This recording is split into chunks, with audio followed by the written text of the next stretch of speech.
Do you really have to go, I Harriet? must. You're not in court tomorrow. No, but there's a load of paperwork. First big case for an important London solicitor. I wish you'd stay. Last night was fun. Jerome Kern and lobster thermidor. I can't remember the last time I went to a dinner dance. Hasn't that a nice old-fashioned ring to it? Oh. That's probably your call from the hospital. I'll get my case. Moody speaking. Yeah? She is. Oh, hello. Hold on a minute, will you? Harriet, it's for you. It's your clock. Be right down. She's just coming. Hello, Bill? Oh, that's all right. What is it? Oh, I'm sorry. How is he? My head of chambers has taken to his bed. Nothing trivial, I hope. An impertinent virus. That'll call for a little more respect than Gallagher usually dishes out. Well, Bill, I can't. You promised I'd do that opinion for Lord Whatsit tomorrow. Well, you're the clerk. You know best. Joan. I'm sorry. I hoped you weren't here when I rang the bell. What's the matter? I came up to the door 3 times and went away again. Joan, what's wrong? It's probably only my imagination, but I think my head's going to burst. Here, come in. And I can't. It's Sunday night. Come in. I can't stay. There's no one with the children. It's nothing really. It was just... Yes, of course. Oh, I'm sorry. I didn't realise. It's all right. Miss Peterson's just leaving. Can you get the brief to Chambers? I'm leaving now. I should be there by midnight. Thank you. I'll see you then. Well, I'd have had to go anyway. John has a big prosecution tomorrow, and there's no one else to do it. Joan Bradley, Harriet Peterson. I'm sorry, I didn't know. You look as though you have problems. So have I, but mine are in London. Excuse me a minute, Joan. I don't like the idea of your travelling back at this hour. You know what the motorway can be like. It's at least a 2-hour drive. I'll have to stay up half the night working. Now, you're due at the hospital, so we'll both be working all night. Who is she? A patient. Well, if she's an example of your chapel-goers who so disapprove of the fact that we're not married, I'm going to change my religion.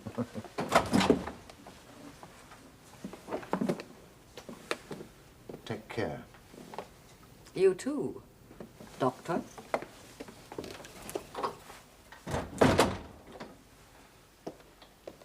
Now then, Joan. Sit down.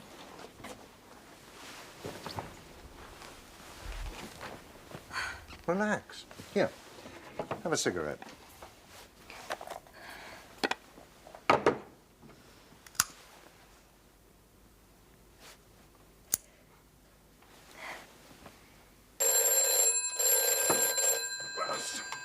Moody?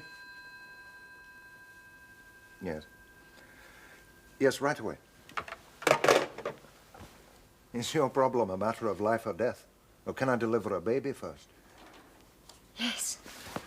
I'll drop you at your flat. I'll get back there to see you just as soon as I can. Will you be all right? Mm.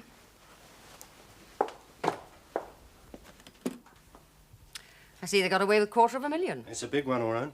Which court tomorrow? Number 3 at 10:30. This is a lot to take in at one reading. Couldn't it be adjourned? It's a fixed date, a lot of witnesses. Sir John thought it might do you a bit of good, Miss Peterson. Not if I botch it up.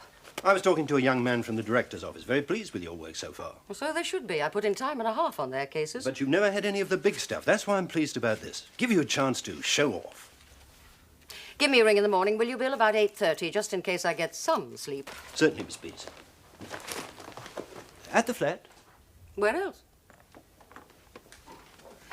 What made you ring Dr. Moody's? Oh, tried the flat. No answer from the cottage. Did I do wrong? No. Just wondered. He's convinced I've been unfaithful. Well, that's not unusual with men in prison. But I haven't. Are you surprised? He finds that hard to believe. He's obsessed by it. I'm frightened.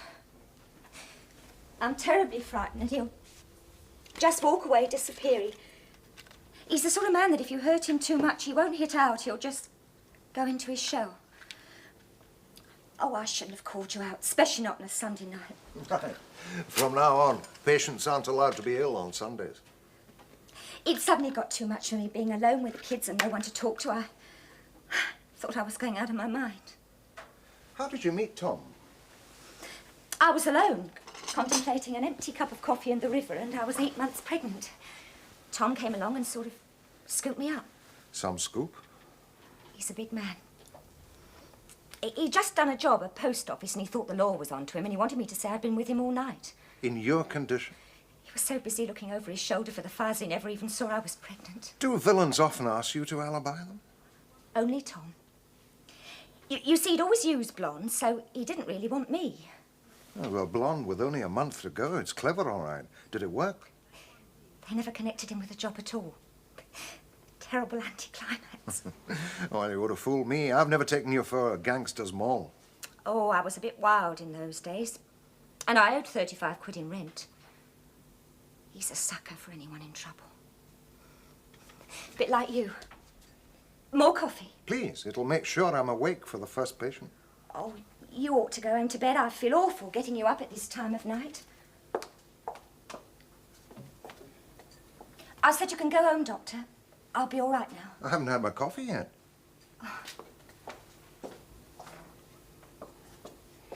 He wanted to keep the baby, although it wasn't his, and we had 2 years together. And then he got caught.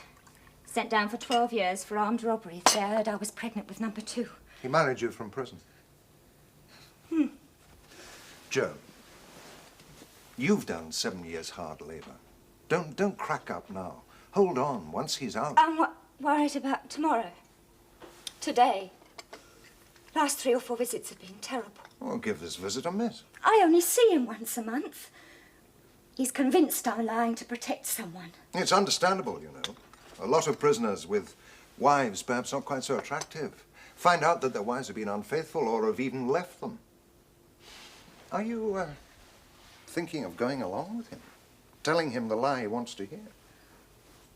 Oh, I couldn't do that. In the beginning, I thought it'd be no worse than giving up cigarettes. I won't have one today, and that's how I've got through 7 years. There've been times when I've ached for a man. And my bloody husband is going to wreck our marriage because he won't believe me. I'll do anything. Anything. But I won't tell him that, not after 7 years. Joan, you're upset. You're in a bad state of anxiety. I can give you something for that, but the problem is... Could you go and see him? What for? Will he believe you? He's not my patient. No, he needs someone from the outside world, someone who knows it isn't true. I'm hardly in a position to certify you're Virgo intacta, not after 2 children. But you do a lot of work among ex-prisoners. This is different. Or will you try? For me? Yes, I too am in general practice, Doctor. I have 3,500 patients, 600 in here. These are by far the healthiest. In body and mind? Well, a regular routine, balanced diet, twice daily exercise, no alcohol, recipe for perfect health. An atrophy of the brain? Well, that's not my problem. No psychiatric unit here. That the lot? Yes, sir. Right. Well, send for Bradley. Oh, take the weight off. No, thank you. I've been sitting in the car. How long did it take you? Oh, about an hour and a half. Long way to come to see someone who's not a patient? To some, maybe, but I have a lot of time for his wife. Yes, well, the moment I feel a touch of nature coming on, I get him off my list, sharpish. Never know your luck. Oh, well, chacun a son goût. What do you know about Bradley? Nothing. Nothing. He's been your patient for 6 years. So have 1,000 other people. I never even see him.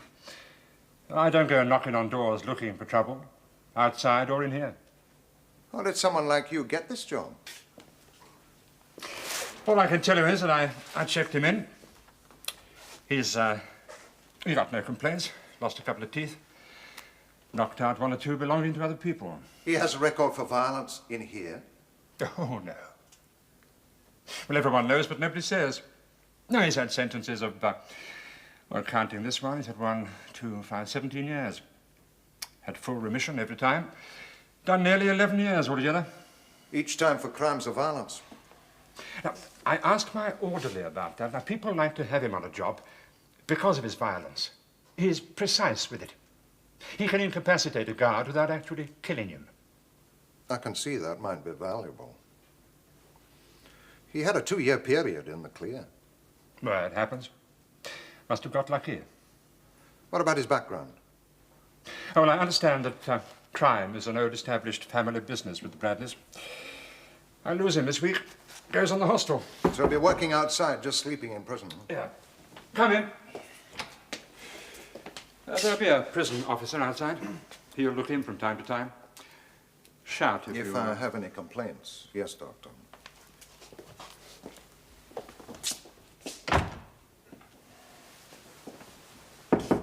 Come in.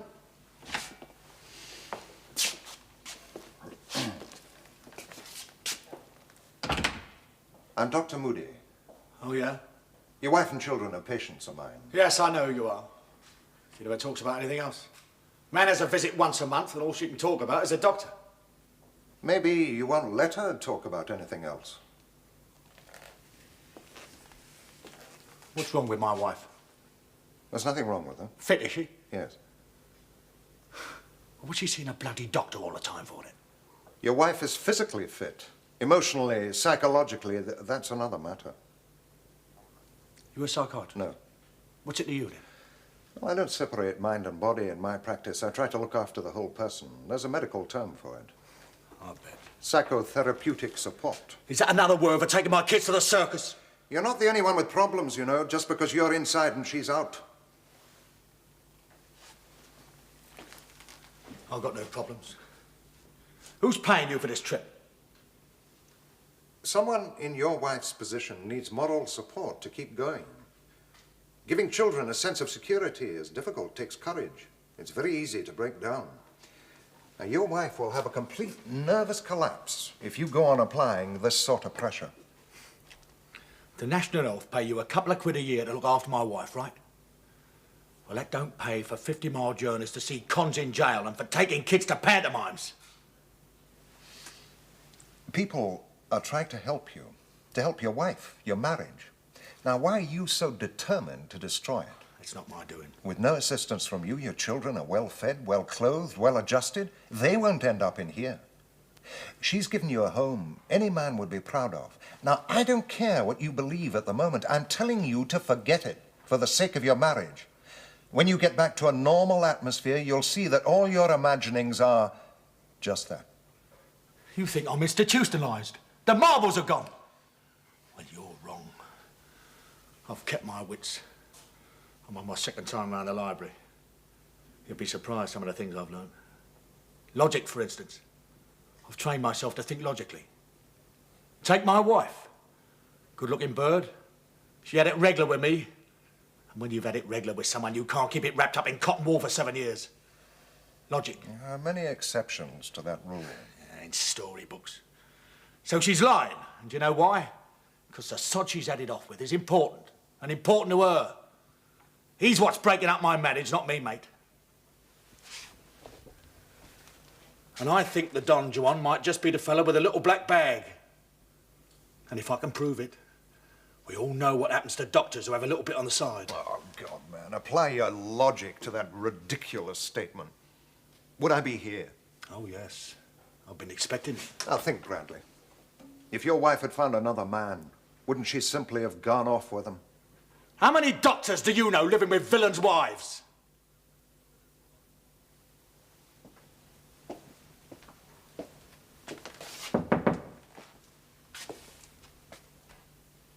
The lives, the future of 3 people are in your hands. I just hope you're strong enough to live with the consequences of what you're doing.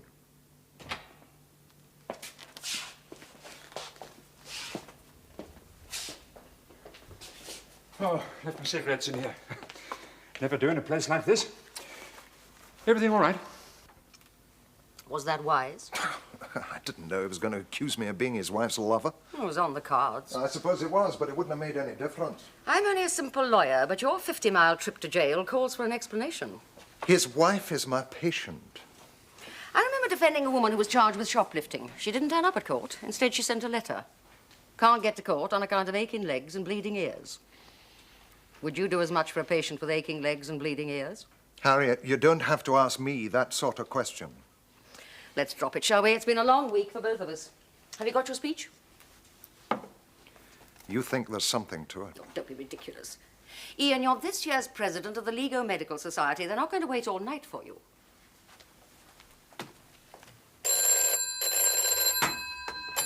Moody speaking. Yes? What? It's Joan. Joan Bradley. Her husband's escaped.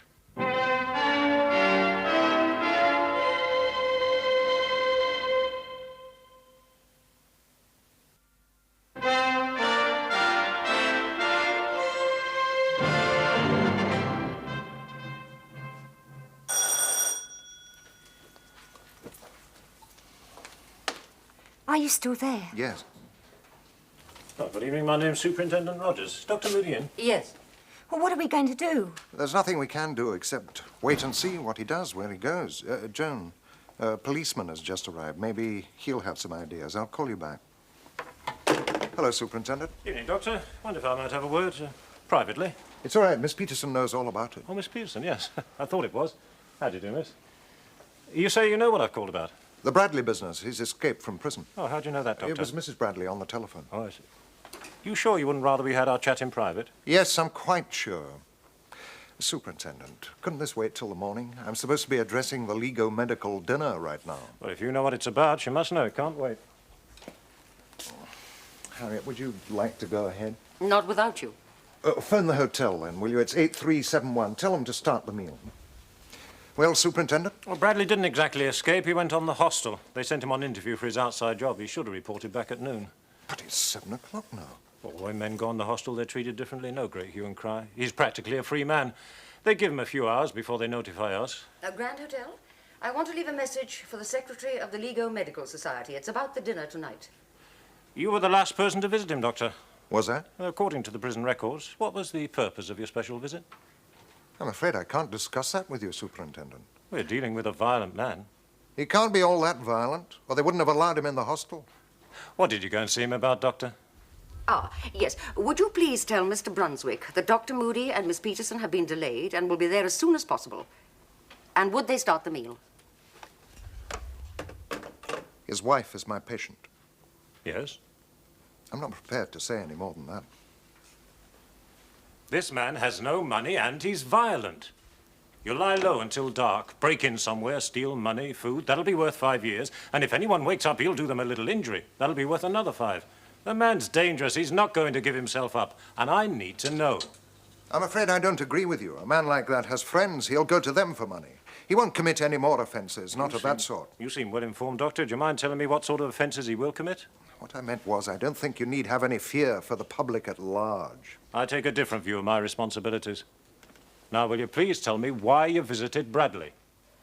That is a professional confidence.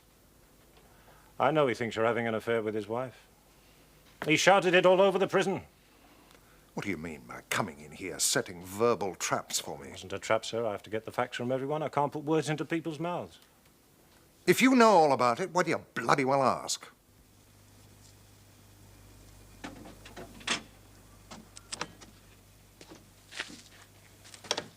I'll have someone keeping an eye here in the wife's flat. Now, if he tries to make contact with you, arrange to meet him if you can, but let us know immediately. Very well.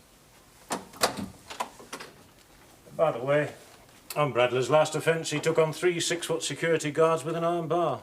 Fractured the skull of one, broke another man's leg, and the third man lost an eye. So, no heroics, eh, Doctor?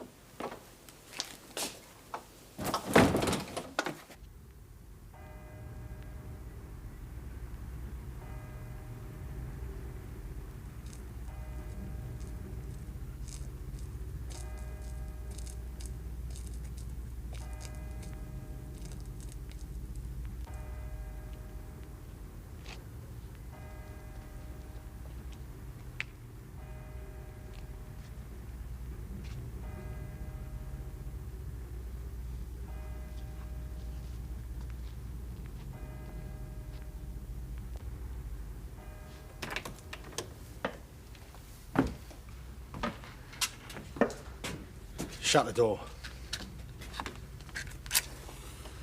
Electricity's not connected.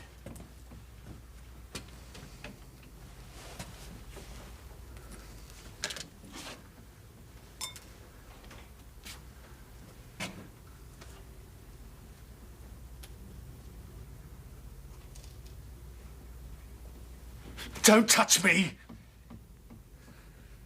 No. No screws, no prison walls. It's just you and me, Joni. And you know why. Don't shut me out, Tom. I can't bear it.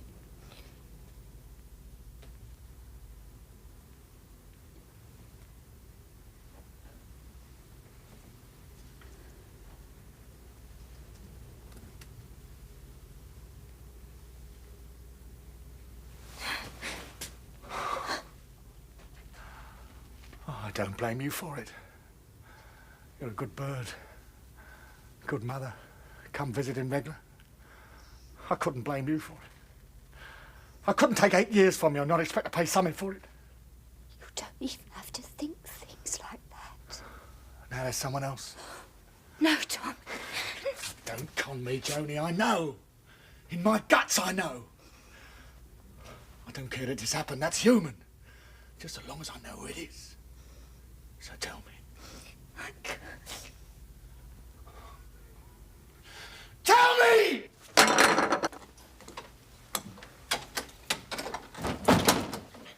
Harriet, I'm not going to ask you to stay, just in case Bradley decides to pay me a visit. You heard what the superintendent said. Iron bars and blinding people. I'm not leaving you alone. And I'm not having you around if it does happen. No, Harriet. You go back to the cottage. And be reasonable. There are police outside. I'll be all right. Now, please, Harriet, go back to the cottage. All right, I'll get my things.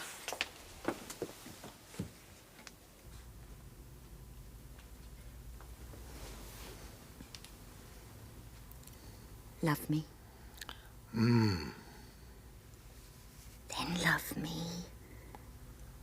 For a fellow just... Don't talk.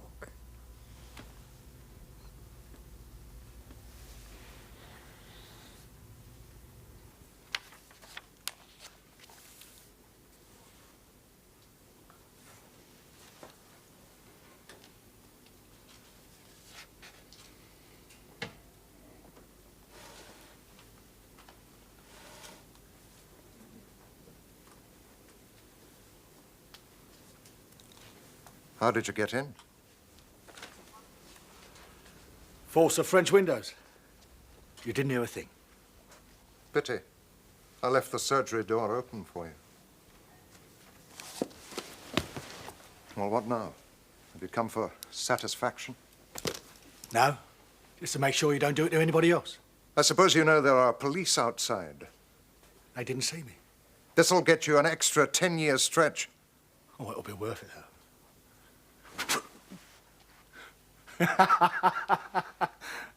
Relax, Doctor. My wife tells me I'm getting too old for the physical stuff. So I've decided to use the law instead. I'm reporting your conduct to the General Medical Council. What makes you think they'll take any notice?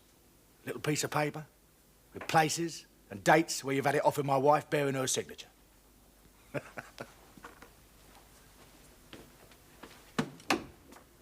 Pigs! I'm over there! I just wanted to see your face.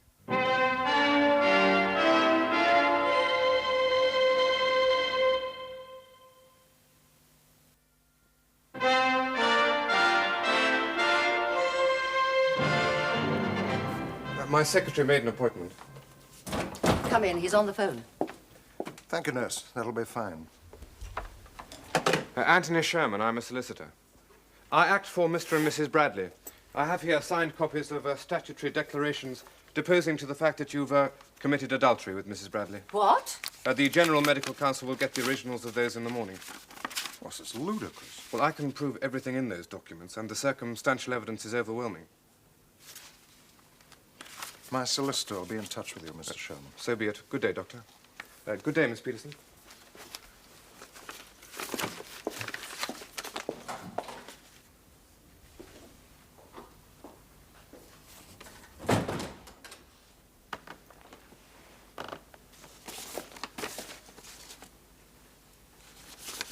Well, There'll be charges. will you be able to deal with them? I don't think I can defend you on this. Why not? It's not wise for a barrister to represent a member of the family. You're not a member of the family. And that's not my fault either. Ian. It seems I have all the disadvantages. I'm not the right person to defend this sort of charge. First, you need a solicitor. I've got one, Drysdale. He'll do what he's told. Now, why won't you defend me? I can't defend somebody when my own feelings are involved. I couldn't be dispassionate. You know I'm innocent. What better defender could there be? You do know I'm innocent. Yes. Instinctively, I know you're innocent.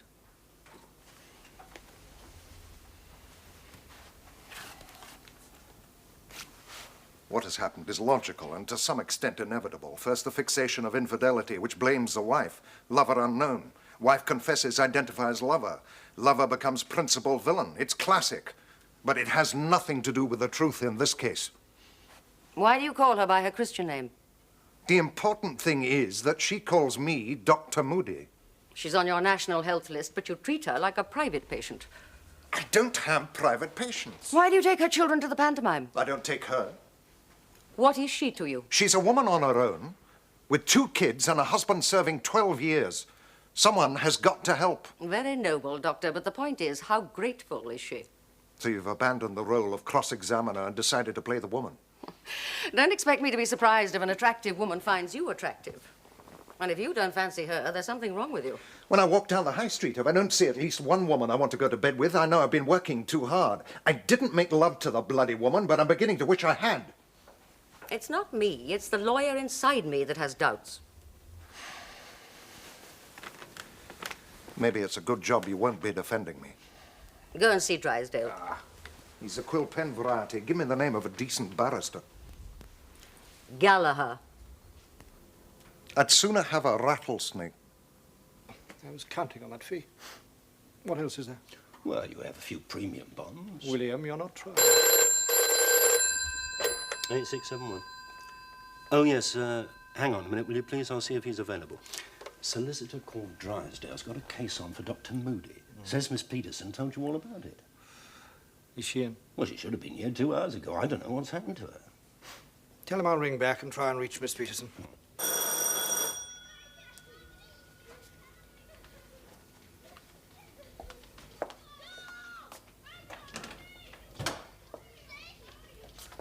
May I come in?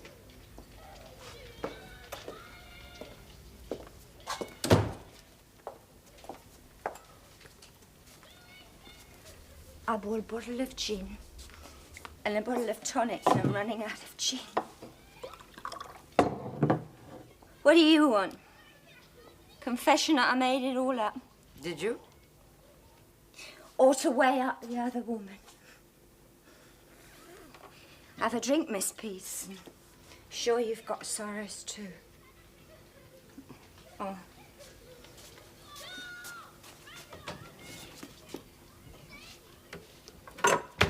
Thank you. Gin doesn't run in my family. It's a pity in a way, it might have been more fun.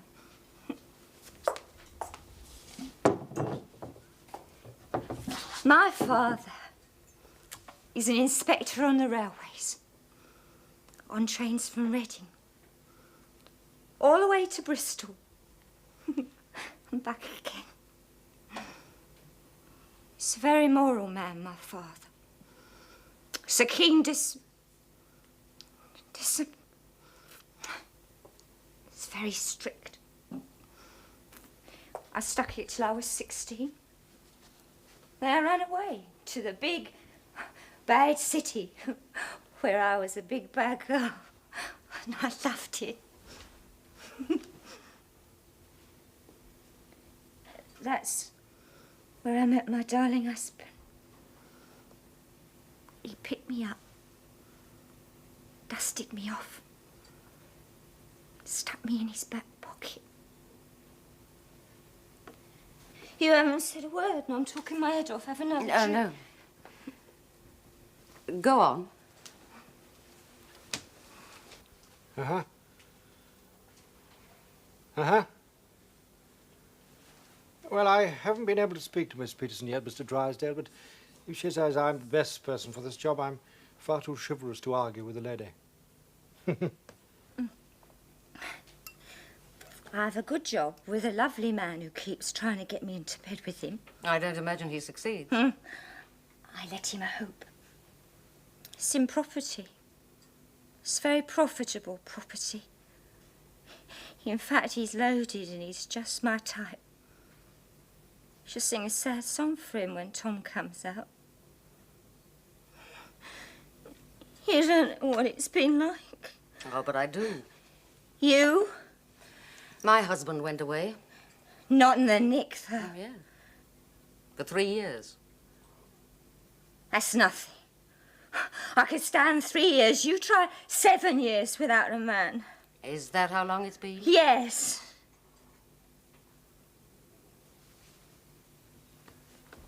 I'm going to get my things.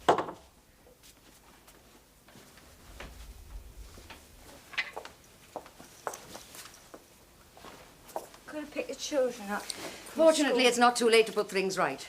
You're a nice person. I won't say I'm sorry. You'll see your solicitor and withdraw your statement. Couldn't do that. You've admitted to me that it was been... Must be the gin. I'm not used to gin. Either you withdraw your statement or I'll have you up on a charge of perjury. After 7 years of what I've been through, perjury's a joke. I didn't want this to happen. But when the only choice is between your Dr. Moody and my husband, my marriage, my children, and the payoff for all those years... They won't believe you, not after what you've told me. You're not as bright as they say. I don't know what the doctor is to you, but if you're married to him, you've as much reason for lying as I have. And if you're not... What made you go there? It's professional suicide. I'm not Ian's lawyer. You use your considerable forensic skill on a helpless female drunk. That's not professional misconduct. There must be some things I can do as a human being, as a woman. How serious is this? Pray. Don't exaggerate, John. I'm going to get William in. Gallagher, no, this is private. Come in, William, if you please. I've told him all about it. As Harriet's clerk, he has to know. William, we need your advice. Miss Peterson is determined to give evidence for Dr. Moody. I wouldn't advise it. You're old-fashioned fuddy-duddies. There's no such thing as a scarlet woman these days. Nobody cares. You get splashed all over the front page of the News of the World. Everybody takes notice, from the Lord Chief downwards. What can he do about it? Nothing. Until you apply for silk or want to become a judge or anything old-fashioned like that. I don't accept that. But it's my career, therefore it's my decision. That's true. Harriet, I can't let you do it. You should be pleased. It won't be very good for business, William. Oh, I wouldn't say that. There's quite a few solicitors go for celebrities. Oh, that's a new word for it. Thank you, William, for your assistance. You are dear, sweet people, but in all modesty, I am your only hope. Harriet, I don't want you to misunderstand what I am about to say, but you're wrong. I'm a barrister. No one would think I'd commit perjury. I would. You're his common-law wife. Why should Mrs. Bradley be lying any more than you? It's incredible that anyone should bring such charges if they were based on a lie. The only hope is to break the Bradley woman in cross-examination, force her to admit she's lying. And if you fail, you'll have to call me. I can't afford to call you. Now, if Moody goes down on Mrs. Bradley's evidence, he'll get 9, possibly 12 months suspension. Now, if you give evidence and are not believed, they'll sentence Moody for what they consider is your perjury. And he can throw away the little back bag. Well, what's your advice, then? Plead guilty. Let me tell them it was all over a long time ago. I think I can get you off with a 6-month suspension. But Gallagher, I'm innocent. Mr. Drysdale's arrived. You may tell the solicitor the conference is over, but he's welcome to come in for a cup of coffee. Ian Moody, you are charged of being registered under the Medical Acts. 1. In September 1965, you entered into a professional relationship with Mrs. Joan Margaret Bradley and with her 2 sons, and you subsequently attended her and her children on numerous occasions. 2. During the period when Mrs. Bradley and her family were your patients, you abused your position as a medical practitioner by forming an improper association with her, and on a number of occasions, between November 1969 and January 1970, you committed adultery with her, and that, in relation to the facts alleged, you have been guilty of serious professional misconduct. You may sit down, Dr. Moody.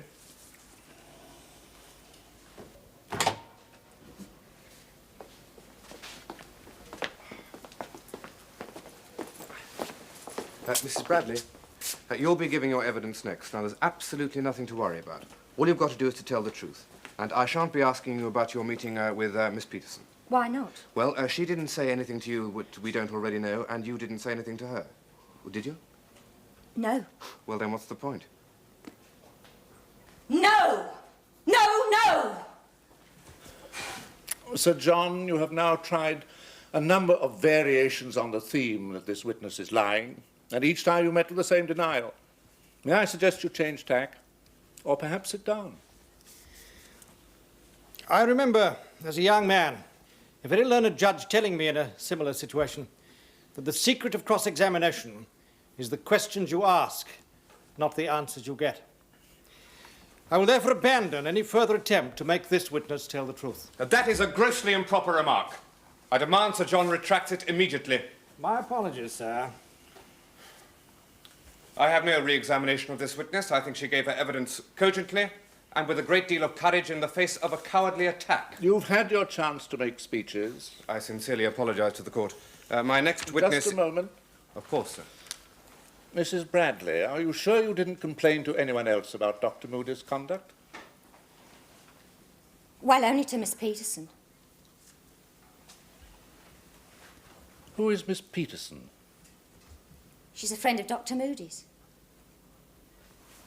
When was this? A few weeks ago. After these proceedings were commenced?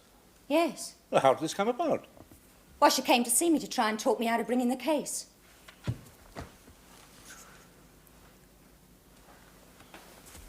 Are you calling Miss Peterson? No, sir. I shall be calling Miss Peterson, sir. I think we might adjourn there for the day. I will not have Harriet giving evidence. No choice. He's right, Ian. So long as no one knew Harriet and the Bradley woman had met, I could keep her out of the box. Now... Now, what's so different now? She said she complained to Harriet, that's all. She said I tried to talk her out of these proceedings. You did. Not in the way she made out. That piece of evidence must be rebutted. If it is not, I give you my solemn assurance you will be convicted.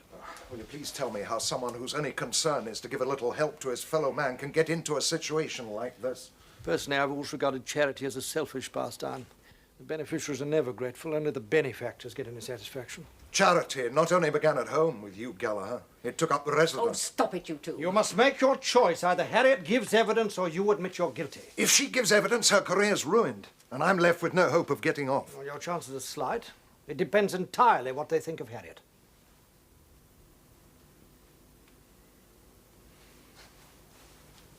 All right. Guilty. What do I do? Nothing. I just stand up in the morning and tell them it was a temporary lapse. It will never happen again. John, would you excuse us a moment? Certainly, my dear. I'll go and give the pavements the benefit of my wait. I will not have a damn knight in shining armor charging to my rescue. It's not your decision. And I don't much like the comparison between what that woman has done for her husband and what I'm not allowed to do for you. If you want to do something So I will offer you a choice. If they don't believe me and you're convicted, I'll marry you tomorrow. That's the most cockeyed bribe I've ever heard. But if you give in, I don't think I'll be very interested in seeing you again. Mrs. Bradley has specified 3 occasions when intercourse occurred. The first was the 8th of November, 1969. Rubbish. But you did spend the whole of that night at Mrs. Bradley's flat. Yes, her younger child had croup. Mrs. Bradley says this was just an excuse in case anyone asked for you. It was an extreme case. I had to stay with the boy till he got over the attack. There was no one else in the flat? Only the older boy, but he was asleep. You didn't think to call for a chaperone? It was 2 o'clock in the morning. Are you seriously suggesting that a busy national health doctor would leave a warm bed at 2 o'clock in the morning to visit a child with a croup? Are you seriously suggesting that any competent doctor would not? What I'm suggesting is you left one warm bed for another. If you knew anything about medicine, you'd know how dangerous croup can be. I was out one night in December with a boy called Timothy Parker, and again in January with a girl called Fiona Collins. The second occasion you slept with Mrs. Bradley was the 13th of December, 1969, when she called at your house at 9:30 at night. It's not true, and I have no record of that visit. As it was social and not medical, that is hardly surprising. Was she in the habit of calling late at night? I can only remember 2 occasions. Each time it was to collect a prescription for one of the children. Would you have a look at Mrs. Bradley's medical card in front of you? You saw her on January the 5th. Yes. How long did she stay that time? No, I don't... Yes, I think I remember. It was the time she was the last person in the waiting room. She was particularly depressed. I just let her go on talking. She's the sort of case that can talk it out. So on this occasion, at least, there will be corroboration. Your nurse was in the next room? I'm not sure. The nurse usually leaves when the last patient comes in. Really, Doctor? Is that the best you can do? Have you ever had intercourse with Mrs. Bradley? Never. Has there ever been any impropriety in the relationship between you? None whatsoever. Thank you, Dr. Moody. I call Harriet Peterson. Harriet Peterson, this way, please.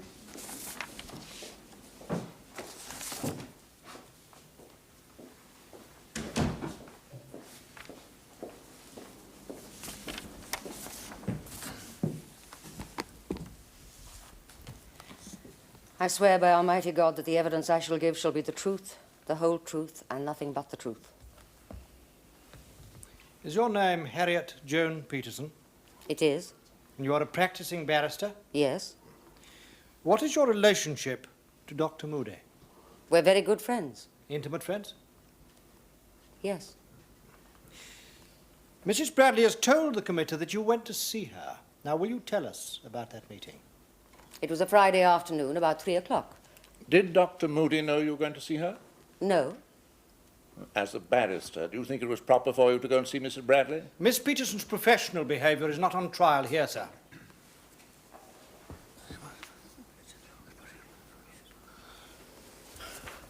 Carry on. Why did you go to see her? I knew the charges made against Dr. Moody were false. How could you know? I use the word know in the sense of being absolutely certain. As certain as I am that I drove here this morning. I went to persuade her to tell the truth. She'd been drinking. Heavily? Fairly. Yet you still went ahead with your purpose. Sir, I really must insist that this witness be allowed to give her evidence uninterrupted. I will not be inhibited in the way I conduct this inquiry, Sir John. As your learned and distinguished legal assessor will confirm, the Court of Appeal has indicated that interruptions of a witness's evidence can form grounds of appeal.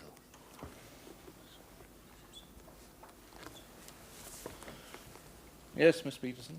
I saw nothing wrong in staying. I thought alcohol might loosen her tongue. Will you tell the committee what was said at that meeting? Mrs. Bradley talked about her husband, about her family. Her childhood had been unsatisfactory. At the age of 16, she ran away from home and had a wild time in London, ending up pregnant. She met her husband just before the baby was born. He looked after her. They drifted into a relationship. On her side, it began with gratitude. On his side, she told me her husband was a sucker for anyone in trouble. They had 2 years together. He treated the child as his own. And although she came from a different social background to her husband and had no experience of crime or criminals, the personal chemistry got across these barriers. They are very much in love. She told me she tried to have an affair with another man but couldn't go through with it. The hold her husband had on her was too strong. She said she'd gone 7 years without touching another man. When her husband became convinced of her infidelity and that the man was Dr. Moody, she had a choice. It was Dr. Moody against her marriage, a father for her children, and what she called the payoff for all those years. I think she was sober when she said she would do anything to protect those. Anything.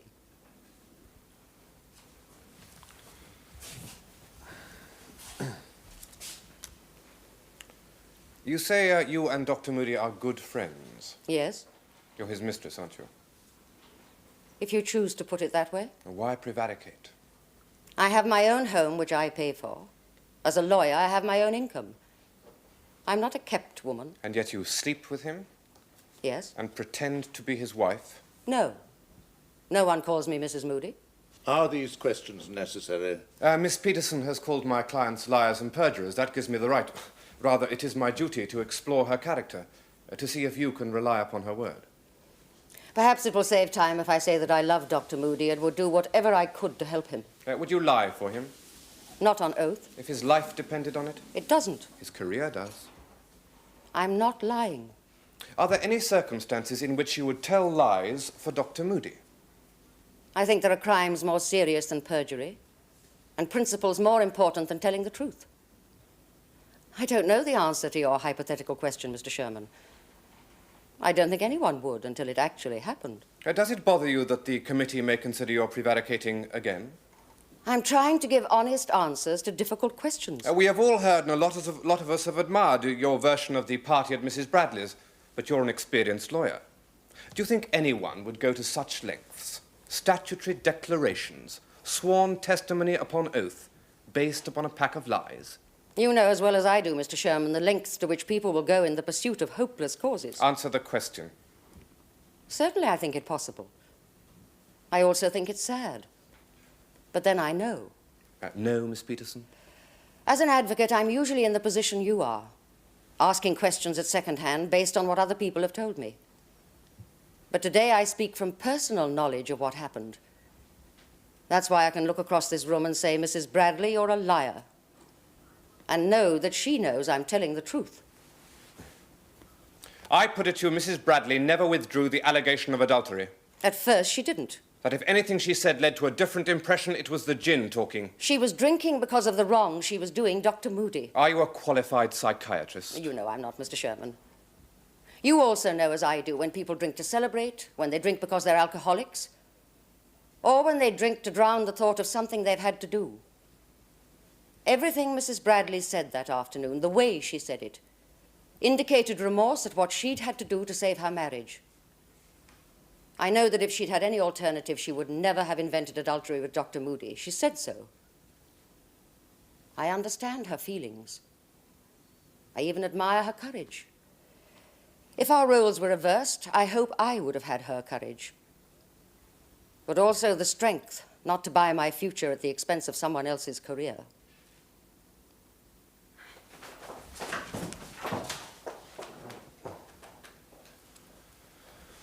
I put it to you, your account of that meeting is untrue. I've told the truth.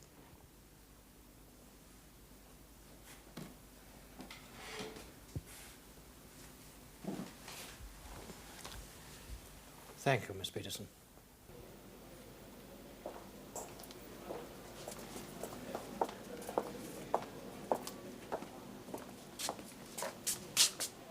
Give us a sec, will you? Remember, they only gave me an extra 6 months.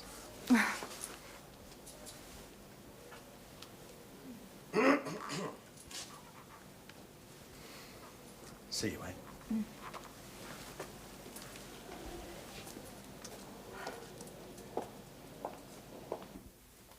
Yes, I think I understand the problem. Shall we have the clients in? Yeah. There's a special delivery for Miss Peterson. Special delivery for you. May I bring it in? Yes, do that, William, will you?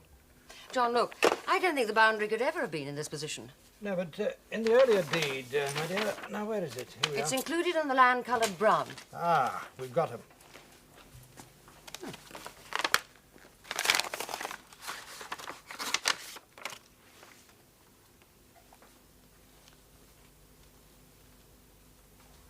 What is it?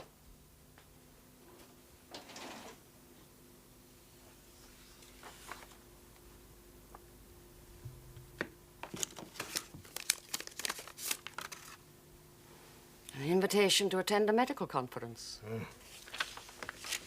In Paris.